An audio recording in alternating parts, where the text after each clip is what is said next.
Home minister Parameshwar ನಿನ್ನೆ ನಿಮ್ಮನ್ನ ದಣಿ ಭೇಟಿ ಮಾಡಕ್ ಬಂದಿದ್ದಂತೆ. ನಮಗಿರೋ ಮಾಹಿತಿ ಪ್ರಕಾರ ಪರಮೇಶ್ವರ್ಗೆ ಲಂಚ ಕೊಟ್ಟು ಈ ಕೇಸನ್ನ ಮುಚ್ಚಾಕಕ್ಕೆ ಪ್ರಯತ್ನ ಬೀಳ್ತಾ ಇದ್ದಾರೆ ಅಂತ ನಿಮ್ಮ ಮೇಲೆ ಆರೋಪ ಇದೆ. ಮಿಸ್ಟರ್ ಹೋಮ್ ಮಿನಿಸ್ಟರ್ ಪರಮೇಶ್ವರ್, ನಿಮ್ಮ ಮೇಲೆ 500 ಕೋಟಿ ಆರೋಪ ಇದೆ. We don't mind. ನೀವು ಕೆಲಸ ಮಾಡಿಲ್ಲ ಅಂದ್ರೆ ಆಲ್ರೆಡಿ ಡಿಜಿಪಿ ರಾಮಚಂದ್ರನ್ ಮಗಳ ಕೇಸಲ್ಲಿ 25 ಲಕ್ಷ ವರ್ಗಾವಣೆ ನೀವೇ ಮಾಡಿ ಟ್ರಸ್ಟ್ ಇಂದ ಇಡಿ ನೋಟಿಸ್ ಆಗಿದೆ.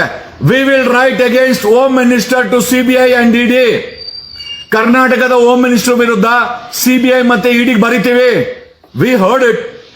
500 ಕೋಟಿ ಆಫರ್ ಅಂತೆ ದಣಿಗಳಿಂದ. ನಿನ್ನೆ ದಣಿ ಭೇಟಿ ಮಾಡಿದಾನೆ. ಅಲ್ಲಯ್ಯ, ಒಬ್ಬ ಆರೋಪಿ ನಿನ್ನ ಹೆಂಗ್ ಭೇಟಿ ಮಾಡ್ತಾನೆ? ಒಬ್ಬ ಆರೋಪ ಒತ್ತಿರೋ ಮಾಡಿರೋ ದಣಿ ನಿನ್ನ ನೀನ್ ಹೆಂಗೆ ಅಪಾಯಿಂಟ್ಮೆಂಟ್ ಕೊಟ್ಟೆ? 500 ಕೋಟಿ ನಿಜಾನ ಅಂದ್ರೆ? ನಿನಗೆ 500 ಕೋಟಿ ಆಫರ್ ಟ್ರಸ್ಟ್ಗೆ ಅಂತ ಯಾರೋ ಹೇಳಿದ್ದು, ನನಗೆ ಗೊತ್ತಿಲ್ಲ. ನಿಜಾನ ಸುಳ್ಳ ನೀನೇ ಹೇಳ್ಬೇಕು. ಹೋಮ್ ಮಿನಿಸ್ಟರ್,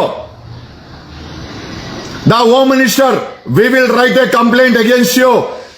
ಪರಮೇಶ್ವರ್, ನಿನ್ನ ವಿರುದ್ಧ ಕಂಪ್ಲೇಂಟ್ ಬರಿತೀವಿ. ಇಷ್ಟು ದೊಡ್ಡ SIT ಫಾರಂ ಮಾಡಿಲ್ಲ. ಅಲ್ಲಿರೋ ಪೊಲೀಸರು ಅವನಿಗೆ ಮ್ಯಾಪ್ ಕೊಟ್ಬಿಟ್ಟು ಎಲ್ಲಿ ಊತ ಹಾಕಿದ್ಯಾ ಅಂತ ಕೇಳ್ತಾರೆ. ಏನಕ್ಕೆ? ಹೋಗಿ ದಣಿಗಳಿಗೆ ಹೇಳಿ ರಾತ್ರಿ ಬಾಡಿಗಳನ್ನ ಗಾಯಬ್ ಮಾಡಕ್ಕೆ. ಯಾವ ಸೀಮೆ ಇನ್ವೆಸ್ಟಿಗೇಷನ್ ಮಾಡ್ತಾ ಇದ್ದೀರೋ?